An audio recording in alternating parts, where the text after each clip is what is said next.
I never imagined that, after 25 years of marriage, I'd be questioning everything I once held sacred. For decades, my life with David had followed a comfortable, predictable rhythm. Our 2 children grew up in a household where love was abundant, but routine often suffocated any hint of spontaneity. I was always the one to keep everything in line, dutifully ensuring that every day flowed into the next with calm precision. Yet lately, beneath that calm exterior, I could feel a restlessness stirring, a longing for something more vibrant, something daring. It wasn't until countless evenings spent laughing and sharing secrets with my friends that I began to see the possibility of a different kind of life. Carol, in particular, became my unwitting catalyst. With her unabashed zest for life and a knack for spotting opportunities to break free from the mundane, she planted a radical idea in my mind. What if our marriage could be more than just a steady partnership? What if, by embracing the unconventional, we could ignite a spark that had long since dimmed? The idea of an open marriage was as intoxicating as it was intimidating. It promised the thrill of new adventures and the possibility of rediscovering parts of myself that had been locked away by years of routine. Carol's words echoed in my mind, painting vivid pictures of evenings spent exploring new connections, of conversations that sparked my curiosity and reignited passions I thought were long buried. I began to wonder if this daring step could breathe new life into our familiar, comfortable existence. With my heart pounding and my thoughts racing, I knew that I had to share this revelation with David. There was an excitement in the unknown, a hope that by opening the doors of our carefully guarded relationship, we might unlock a world of experiences that could bring us closer together in unexpected ways. It was a leap of faith, one that challenged everything I thought I understood about love and commitment. But as the idea took hold of me, I felt a mix of apprehension and exhilaration that I couldn't ignore. The night I finally broached the subject, my mind was a whirlwind of anticipation and anxiety. I needed to know if the man I had built a life with for so many years could see the possibility of transformation, if he was ready to step into this uncharted territory with me. My voice trembled slightly as I spoke, laying my heart bare and inviting him into a conversation that would forever alter the course of our lives. I could tell from the moment the words left my lips that everything was about to change. David's reaction was instantaneous, a storm of shock and anger that swept through our quiet living room like a violent gust of wind. His eyes, once so warm and understanding, now burned with disbelief and hurt. I sat there, feeling the weight of his silence, as if every moment stretched into an eternity of uncertainty. "You're serious," he finally managed, his voice trembling with a mixture of rage and sorrow. I nodded, my heart pounding in my chest as I awaited his next words. I could see him struggling to contain the whirlwind of emotions that now roiled inside him. His face was a canvas of conflicting feelings, betrayal, fear, and a deep-seated sadness that made my resolve waver for just a fleeting moment.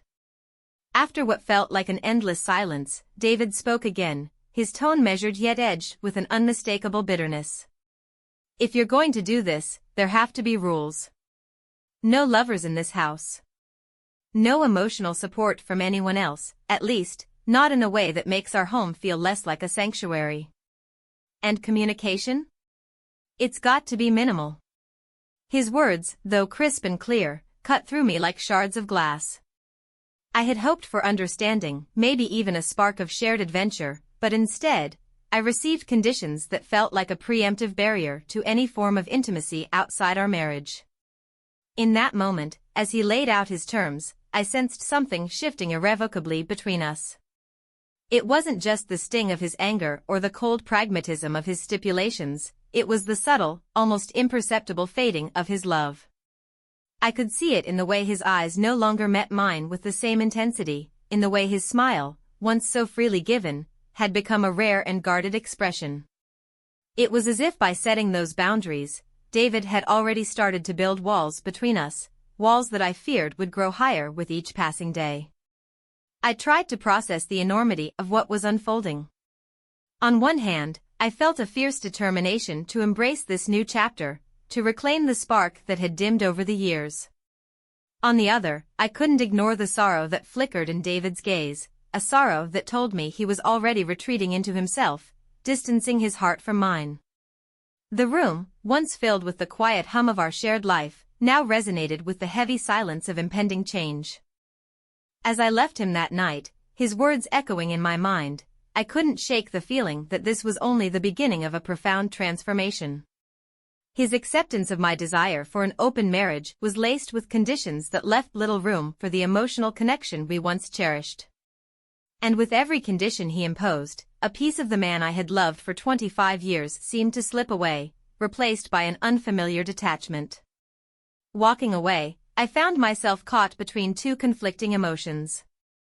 There was the exhilaration of embarking on a journey that promised to unravel hidden parts of myself, and the heartbreaking realization that the path I was choosing might lead to the slow erosion of the bond we had built over a lifetime.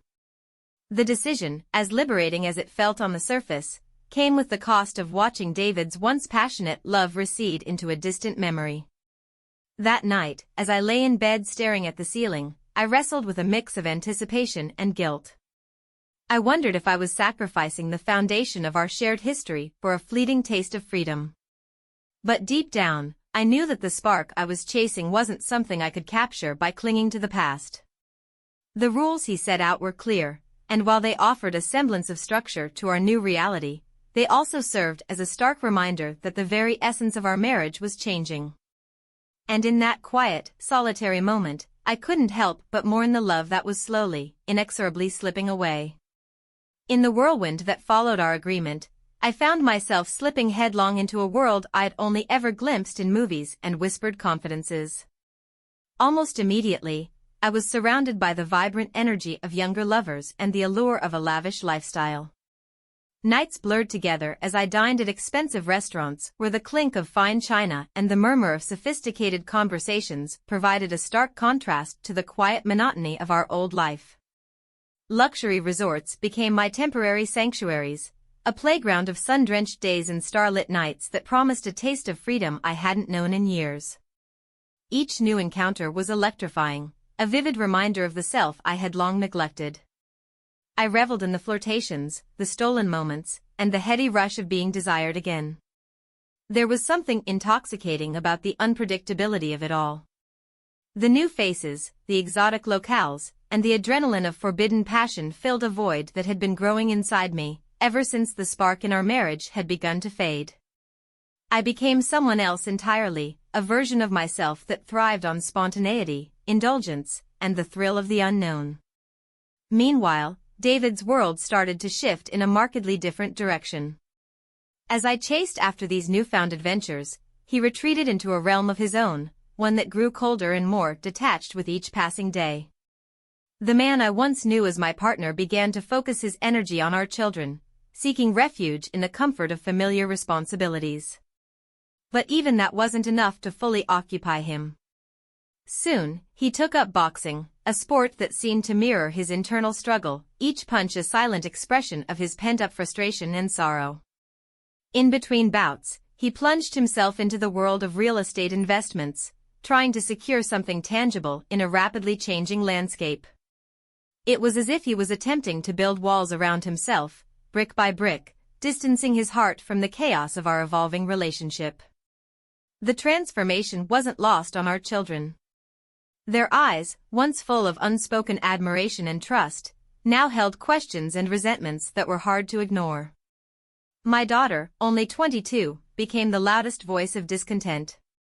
She had always looked up to me, admired the woman I was supposed to be, a loving mother and devoted partner.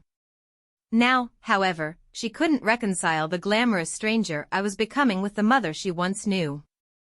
Every phone call, every hurried conversation, was laced with a bitterness that stung more than I cared to admit. She would remind me, sometimes with a cutting clarity, that my pursuit of these ephemeral pleasures was not only tearing apart the fabric of our family but also shattering the trust she had placed in me. At home, the atmosphere shifted palpably. Our once warm and lively household had turned into a series of disconnected islands, each of us retreating into our separate worlds. While I was out chasing a life filled with dazzling escapades and seductive promises, David's presence was reduced to fleeting glances in the hallway or terse exchanges over dinner. The vibrant energy that once filled our home had been replaced by a heavy, almost suffocating silence, a silence filled with regret, disappointment, and the unspoken acknowledgement that nothing could ever be the same again. I remember one particularly late evening when I returned from yet another sumptuous sojourn, the kind where laughter and flirtation had been my constant companions. I found David in the living room, the television casting flickering shadows over his tired face as he sat alone, a boxing glove resting on the arm of the worn-out sofa. For a moment, our eyes met, and in that brief encounter, I saw the depth of his retreat, the quiet resignation of a man who had already begun to let go of the love that once defined him. As the days turned into weeks, I grappled with a bittersweet cocktail of exhilaration and guilt. The thrill of new experiences was undeniable, yet each encounter came with the silent cost of further alienating the family I had once cherished. I was caught in a relentless pursuit of passion and excitement, even as I felt the distance between us growing irreparably. My heart, which had been so eager to rediscover its own desires, was now heavy with the knowledge that each step I took into this glittering, dangerous world was another step away from the life I had built with David. It wasn't long before the consequences of my choices began to reveal themselves in stark, painful detail.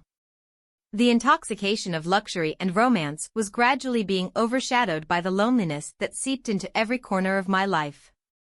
David's retreat wasn't just a physical or emotional distance, it was a transformation that left him almost unrecognizable, and our children's disapproval, especially my daughter's, cut deeper than any regret I'd ever known. In chasing after the elusive promise of a reawakened self, I was, perhaps inadvertently, dismantling the very foundation of my family. As the weeks turned into months, the chasm between David and me only widened. It became clear that the rules we'd set out at the beginning were just the start of our inevitable divergence. David, ever the stoic pragmatist, began to embrace the new reality in his own way. I discovered, one chilly evening as I returned home earlier than usual, that he had been spending time with someone else. It wasn't long before I learned that he was dating other women, including his longtime girlfriend, Alice, a presence in his life long before our marriage had begun to crumble. While David found solace and perhaps even a semblance of validation in his newfound relationships, I too was carving out my own path in the midst of this unfolding chaos. Amid the whirlwind of parties, glamorous events, and fleeting moments of passion, I began to develop something more stable and promising with Travis, a wealthy businessman with a magnetic charm. Unlike the transient liaisons of my past few months, Travis brought with him a sense of stability, albeit one shrouded in opulence.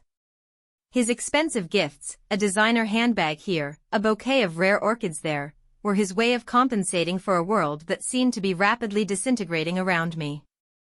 His attentions were deliberate and reassuring, offering me a taste of the security I had long since abandoned in pursuit of excitement. Yet, as I sank deeper into these separate worlds, our family suffered the consequences. The rift between David and me was echoed in the relationships we had with our children, especially our daughter.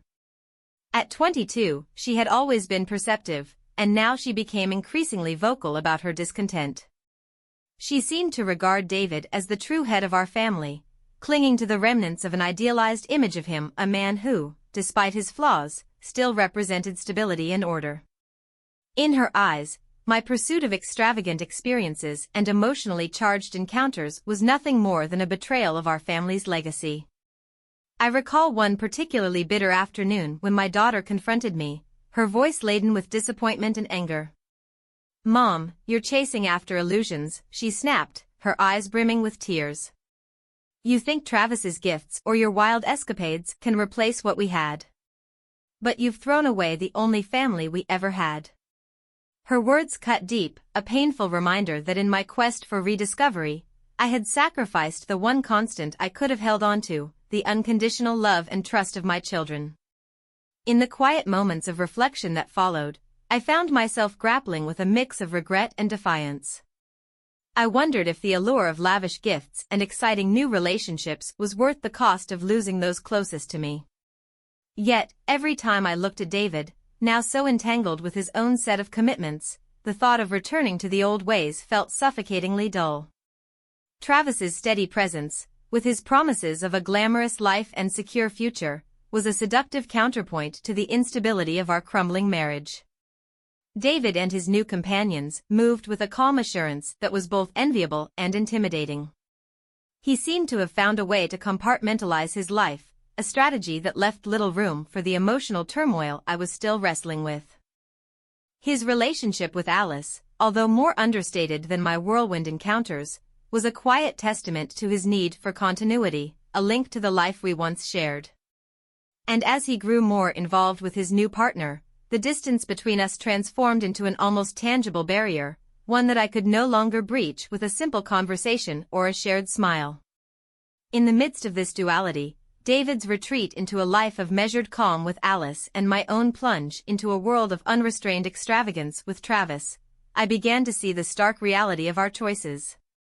The children, particularly my daughter, no longer saw us as partners navigating a mutual journey. Instead, they were caught in the crossfire of two distinct, diverging lives.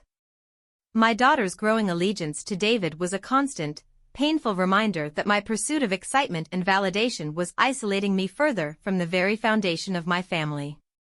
Every encounter, every lavish dinner, and every expensive gift became a symbol of the distance I was creating. I was no longer the mother who balanced our family's needs with unconditional love. I had become someone who sought to reclaim a lost identity through external validation, even as it drove a wedge between me and those I cherished most. In quiet moments, as I sat alone in a hotel room with the soft hum of a city I barely recognized, I would question the choices I had made. Was the thrill of a new romance worth the slow disintegration of my family? Each expensive gift from Travis, each enchanting evening with his promises of a better future, was a double-edged sword, glittering on the surface but with a hidden cost that weighed on my heart. And then there were those rare nights when David and I would exchange a few cold words over dinner, our conversation reduced to formalities and the obligatory nods of acknowledgement. It was in those moments, when the silence spoke louder than our failed attempts at reconciliation, that I realized we had become strangers sharing a once sacred space. The man I had once known was now a figure who moved silently in the background, a ghost of the past, clinging to the remnants of an idealized family structure that my daughter still believed in.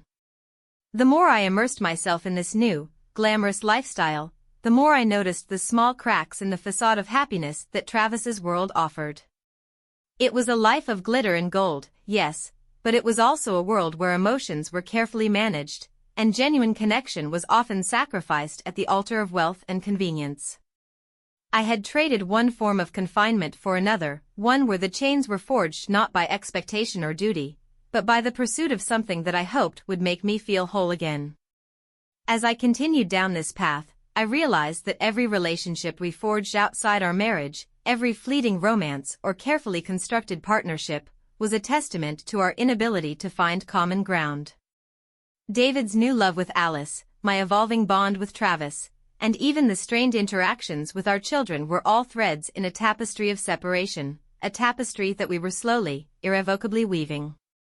There were moments when I thought about the possibility of a twist in our fate, a sudden epiphany that might bring us back together or at least bridge the widening gap. But each time I reached out, I was met with the cold reality of our choices. David's eyes, once filled with warmth and shared dreams, were now guarded, reflecting a man who had long since retreated into his own world. And as I looked in the mirror, I saw a woman transformed by ambition and regret, a woman who had sacrificed the familiar for the allure of something dazzlingly uncertain. In this evolving drama of our lives, the lines between love, duty, and desire became increasingly blurred. David and I were no longer partners in the traditional sense. We were two souls navigating divergent paths, each clinging to our own version of happiness. And as the days turned into nights filled with lavish dinners and lonely silences, I couldn't help but wonder if the price of rediscovering myself was too steep after all. Looking back, I sometimes wonder if the twist in our story was inevitable. Perhaps, in our quest to break free from the confines of a long-established life, we merely traded one kind of entrapment for another. And as I sift through the remnants of what once was, a home filled with laughter, a family bound by unspoken love, I am left to confront the unsettling truth. In our relentless pursuit of new beginnings, We may have inadvertently sealed the fate of everything we once held dear. It came as a slow, painful epiphany. One morning, I woke up to the stark reality that David was no longer present in our life. Not really. I tried to reach out, to bridge the gap that had steadily grown between us over the past few years, but his responses were as hollow as echoes in an empty room. I could no longer see the man I once knew reflected in his eyes. Instead, there was an ever-deepening void, a reminder that the warmth and intimacy we'd shared had evaporated into nothingness. It wasn't just an absence of affection or fleeting disinterest, it was a complete emotional withdrawal. Conversations, which once vibrated with shared dreams and quiet laughter, had been replaced by long silences and curt, mechanical exchanges. I found myself talking to him as if he were a stranger, a habit born of desperation and regret. Every attempt to connect felt like reaching out into a vast, unresponsive chasm. The realization was devastating. The man I had built a life with, who had once been the anchor in my tumultuous world, was now an emotionally distant observer, silently filing away memories of a love that no longer existed. Then, one evening, as the weight of our disintegrating bond pressed down on me, David casually mentioned something that shattered any remaining hope I had clung to. With a cold, measured tone that belied the finality of his words, he said that in 3 years, when our son turns 18, he would file for divorce. There was no dramatic declaration or impassioned plea for reconciliation. It was as if the decision had been made long ago, quietly and without remorse. That revelation struck me like a bolt of lightning. The timeline he set was not just a distant possibility, it was a ticking clock counting down to the definitive end of everything we had once cherished. In the days that followed, the news settled over me like an unrelenting shroud. I became painfully aware that every moment we spent together was slipping away, that the cracks in our marriage had become irreparable fissures. I was racked with worry, desperately clinging to the hope that maybe, just maybe, we could turn back the tide. But even as I reached out for a lifeline, it became painfully clear that it was too late. The more I tried to mend our shattered connection, the more I realized that the essence of our marriage had already been stripped away, leaving nothing but memories of what once was. The looming deadline of our son's 18th birthday transformed every day into a countdown, each tick of the clock amplifying the sense of inevitable loss. I found myself haunted by a relentless fear that I had become a mere spectator in my own life, watching helplessly as the bonds of our family disintegrated before my eyes. The man I had once known was gone, replaced by a shell that had long since ceased to recognize the love we once nurtured. And with every passing day, as I faced the reality that there was no turning back, I was forced to confront the cruel truth: our marriage was beyond repair, and I was left to bear the weight of the inevitable goodbye. In the years that followed the irrevocable breakdown of our marriage, I found myself adrift in a sea of uncertainty and solitude. David's path, it seemed, had taken him to a place of renewed happiness. He had married Alice, the woman who had been a constant presence in his life long before our marriage had unraveled, and together they built a new world, complete with a child who filled their home with laughter and the promise of fresh beginnings. Every time I saw a snapshot of their life on social media, a candid smile during a family outing, a tender moment captured in soft light, I felt an indescribable ache, as if I were witnessing the life I had once hoped to create but could never reclaim. My own attempt at finding solace in a new relationship had proven to be a painful misadventure. I clung desperately to the hope that a fresh romance might fill the void left behind, but every encounter only deepened the sense of isolation that had become my constant companion. With each failed attempt, I felt more invisible, like a ghost wandering through the corridors of my own existence. The allure of passion and adventure that had once driven me to explore the world beyond the confines of my old life had evaporated, leaving behind a bitter taste of regret and loneliness. I remember sitting alone in my tiny apartment one chilly evening, scrolling through my phone as the glow of the screen painted my face with a cold, unyielding light. There, in a gallery of digital memories, was David, smiling warmly as he cradled his newborn, his eyes alight with joy and the quiet assurance of a life rebuilt. I couldn't help but compare his happiness to the void that now defined my days. Every post was a reminder of everything I had lost, a painful testament to the choices I had made. I was haunted not only by the life I once shared with him but also by the realization that, somewhere along the way, I had lost sight of who I was. In these moments of quiet despair, guilt would seep in, a relentless reminder that perhaps I was at fault for the disintegration of a family that once seemed invincible. I found myself questioning every decision, the initial spark of rebellion that had led me to propose an open marriage, the countless nights spent chasing after fleeting thrills, and the sacrifices made in the name of self-discovery. Yet, deep down, I also knew that my journey had been inevitable, a hard-won exploration of my identity in the aftermath of a love that had grown too brittle to hold us together. I tried to piece together a semblance of a new life, one where I could finally understand who I was without the weight of old expectations. I attended therapy sessions that left me with more questions than answers, and I enrolled in workshops promising transformation and healing. Each step was a tentative foray into an unknown territory of self-realization, a territory where the echoes of my former life reverberated like distant memories, haunting and bittersweet. Still, despite all these efforts, a lingering sense of emptiness clung to me. I began to realize that the pursuit of self-discovery was not a neat journey of linear progress but rather a winding, unpredictable path filled with setbacks and revelations. There were nights when I would find myself standing by a rain-streaked window, gazing out at the world below and wondering if the woman I had once been, vibrant, full of daring hope, had been irrevocably lost to the choices I had made. The reality was that while David had managed to rebuild his life into one of contentment and stability, I was still caught in the labyrinth of my own making, lost in the maze of who I used to be and who I longed to become. I began to question if the very act of seeking a new identity was a futile exercise in denial, a way to escape the inevitable truth that some losses were too profound to ever be mended. The relentless parade of images of David's perfect family life served as both a mirror and a magnifying glass, reflecting the stark contrast between what could have been and what now was. Each new post, every shared memory of his happiness, was a piercing reminder that I was watching from the sidelines, an observer of a life that I once shared, and perhaps, deep down, still secretly yearned for.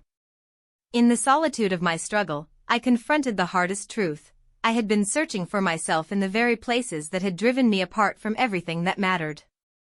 The endless nights of reckless adventures, the pursuit of transient pleasures, and the failed attempt at a new romance had not led to the liberation I had envisioned but had instead left me more isolated and adrift.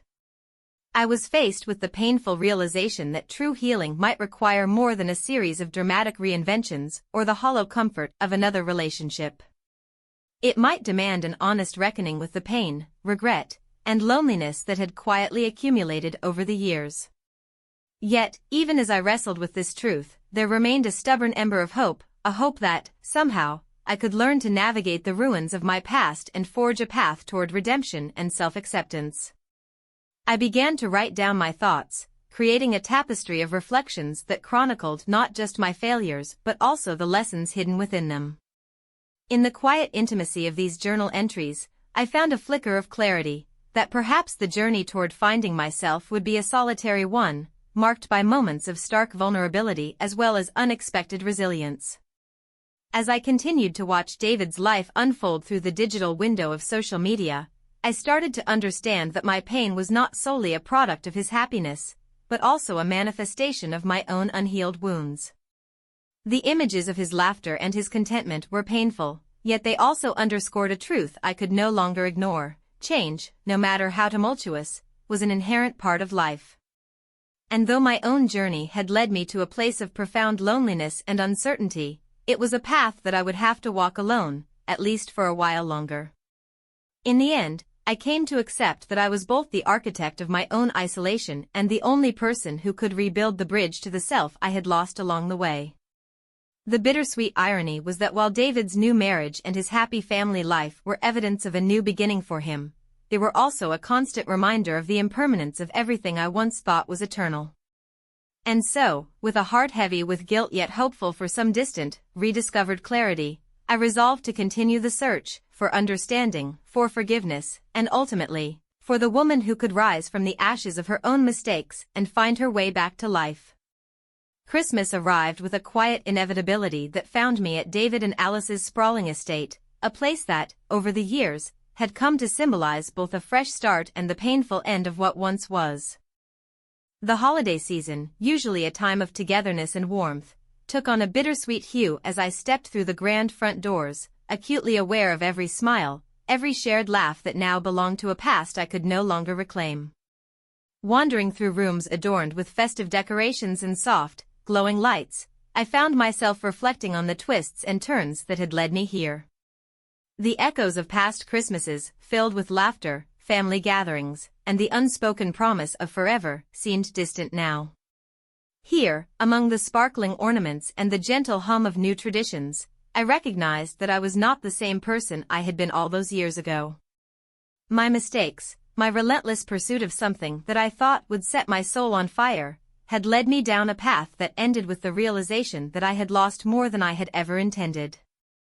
During a quiet moment in the drawing room, I sat down with David. There was a calm in his demeanor that I hadn't seen in years, a warmth that wasn't aimed at rekindling old flames, but rather at celebrating the good memories we once shared. Over cups of spiced tea and amidst the soft clatter of festive conversation, the truth became undeniably clear: David was no longer my husband. We were two people who had journeyed together for a long time and who, in the end, had grown apart. The man who had once been the center of my universe was now simply a friend, a companion who understood the shared history we had, yet belonged to a different chapter of his life. That realization, though painful, brought with it an unexpected sense of relief. I finally saw that the person I had been chasing, a version of myself fueled by rebellion and the desperate need to feel alive, had been leading me away from the quiet, steady love that I could cultivate within. I began to understand that holding on to the remnants of our past was only hindering my ability to move forward.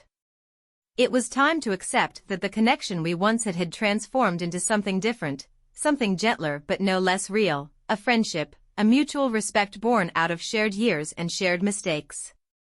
As the Christmas festivities continued around me, I allowed myself to acknowledge the losses that had paved the way for new beginnings. In the laughter of the children and the gentle camaraderie of family members gathered together, I found a small but powerful reminder of what truly mattered.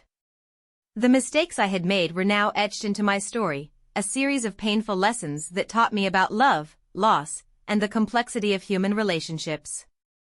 And while a part of me still ached at the thought that I would never find someone exactly like David, a man who had once seemed to embody my entire world, I also recognized that life had so much more to offer.